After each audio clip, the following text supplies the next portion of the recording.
All right, everybody, I'm back. So what we're going to do in this video, I'm going to take my time and we're going to tear this thing down and see if I can figure out what is up with the crank, because it was turning over pretty well, but then whenever I cracked this thing open, it quit wanting to. I've got an awl right here, just a pick.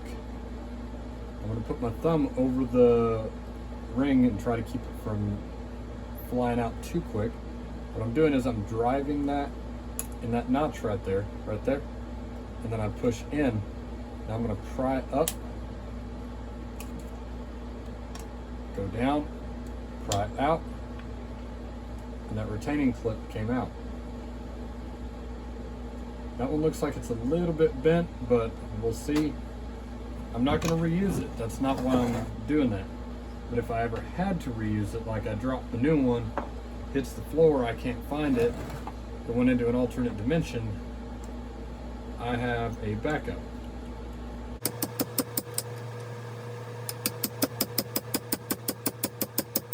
I don't know why that was being so stubborn. I'm sorry about that. I did not mean to turn my camera, but I turned my camera and didn't realize it. As I was going to say, you can see in the light that it has, it's ingested a little bit on the intake side. The exhaust side still looks pretty good except for that stain right there. All right. Now, one thing I want to show you, give me just a second. I don't know if you can see, there's fuel puddled in the bottom down there. You can kind of see now there is a puddle of oil. There is a puddle of oil down in there, and I don't really know why. But let's just keep moving on this. So next I'm going to pull my oil pump real quick.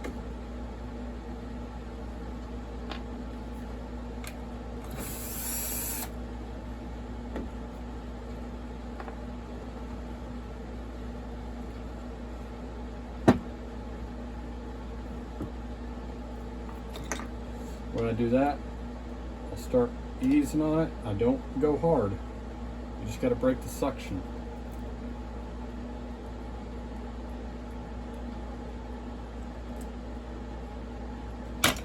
There it came.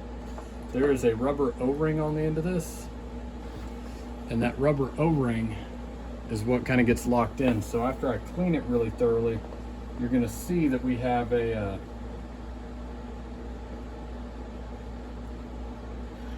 we have to put a little bit of oil on it, or grease, to get it to go back in.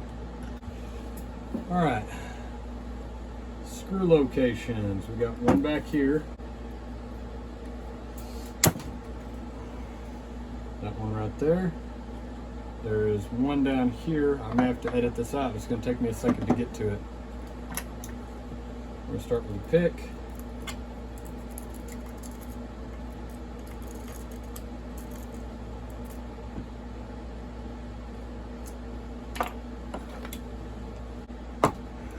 All right, that's not going to cooperate with me. I'm going to end up stripping something, so I'm going to take a hammer.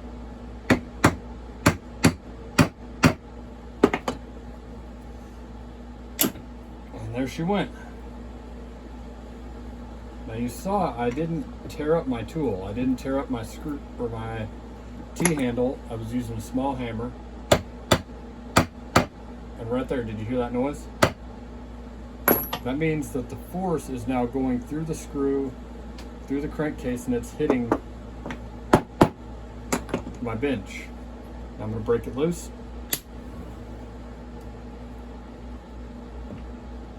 So there's one there, one there, one there.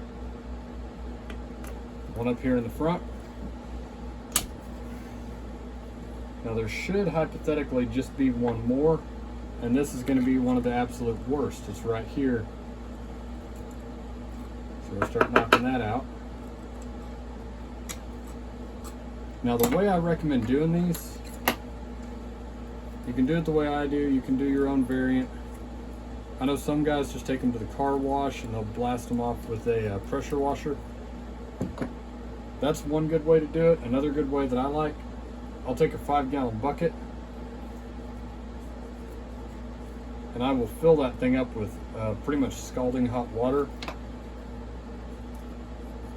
and dish soap.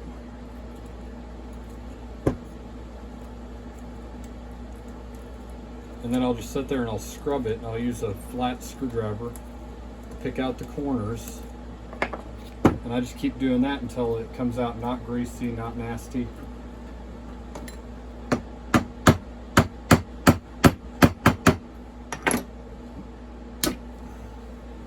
And that tends to do it. I need to get a new T-handle eventually. That one's starting to get worn out. And that's not from tapping on it with the 4-ounce hammer. It's from years of use. Alright, if you get worried about this after you've pulled out all your screws, another trick you can do that I like is I'll reach up here and I'll take a look at my gasket and I'll count the number of holes on my gasket. Now, this is about, I would say $50 to $75. I can double check the prices here in a little bit. You can get a good one off of eBay. If you're doing very many of these, it is a very good investment. Make sure you're straight. And you'll notice I'm not moving at the front very well.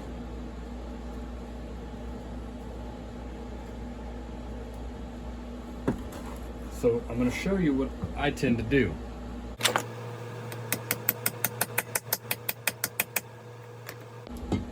Okay, we're going to escalate from the punch to a hammer. Now you'll see I'm choking up on it. I don't have it back at the end of the handle. I'm just giving it a tap. That's not aggressive. That's not going to leave marks. That's not going to mar the crankcase.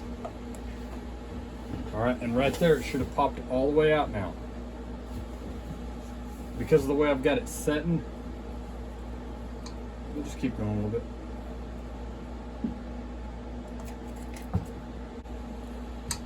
There's just a teeny bit more in the front.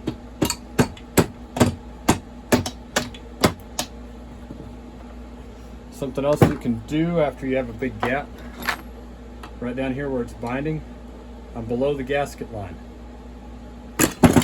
There she went. And again, I'm not being aggressive. I want to emphasize that to the nth degree. All right, so where I pried was literally right down here, and I didn't use hardly any force. There was still a little bit of oil in the tank, but the amount that was coming out, that wasn't just coming from the tank. I already dumped it. It was coming from in here as well. Look at that. I think the crankcase gasket was leaking. But look at how all that's blistered. I'm gonna have to clean that. That's another good reason that I'm happy that I tore this down, because I'll be able to fix it.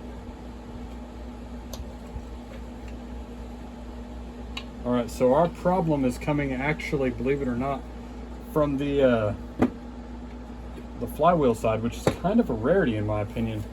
Normally when you see all that black sawdust, that means the saw's been hot, the bar's been hot. Make sure it's straight. And we're just going to push it out. Then we'll figure out what's wrong with this bearing. All right.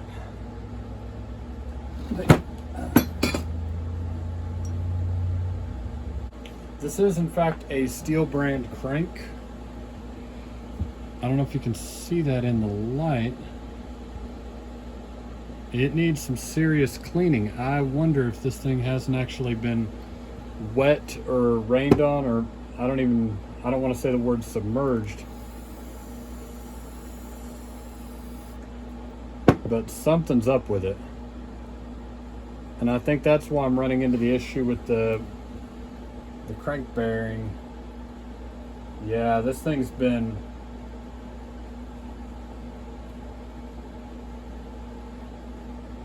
actually in pretty rough shape down there.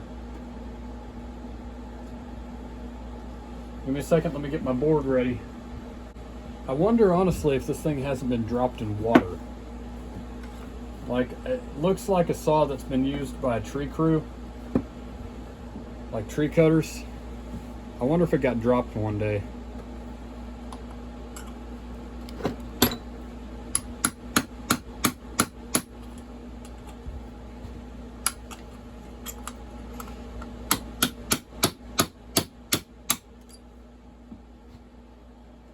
All right, there's my seal.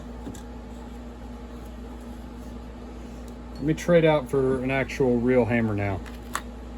All right, the good old 16 ounce, a piece of 1/2 inch round stock that I like. Make sure I can go all the way through comfortably. I can.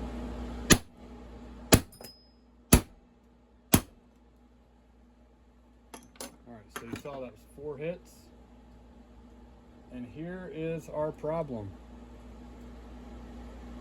All right, the discoloration I'm seeing partly looks like rust. And there is just legitimately debris inside of the bearing race. So this is one I'm gonna have to clean very thoroughly. I am gonna have to go in here and wire wheel it and see what this pitting is.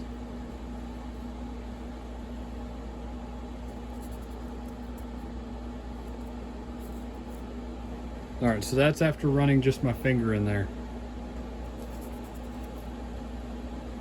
I've not even wiped that with a grease rag yet. So that's what this poor saw was dealing with. Let's do the, that feels good right there. I wouldn't run it, I mean, not knowing especially what I know now. Let's lay this thing down pretty flat. Make sure we're kind of comfortable there. There we go. All right, once again with the round stock, center of the bearing, straight up and down, straight as you can.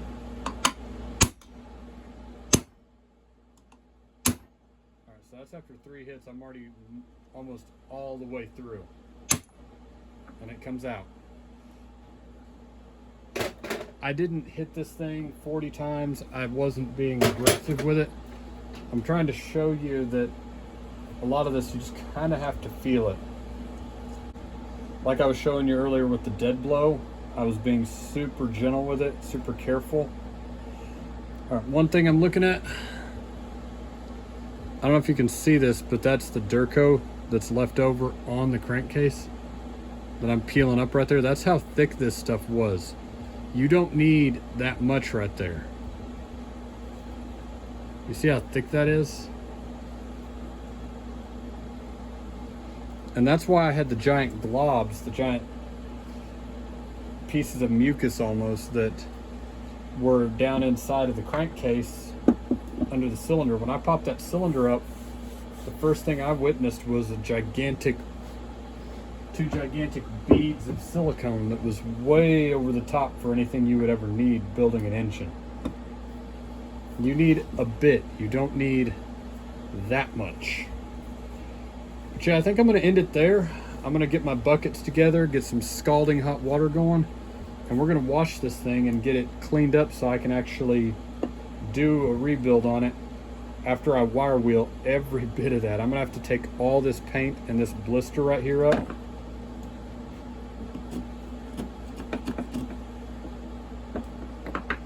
Yeah, that's some serious pitting right there. This is salvageable. It is very salvageable. We just have to clean it up and actually do a little bit of nice stuff to it. But yeah, I'm gonna call it there. We'll talk to you later. Take it easy. Bye.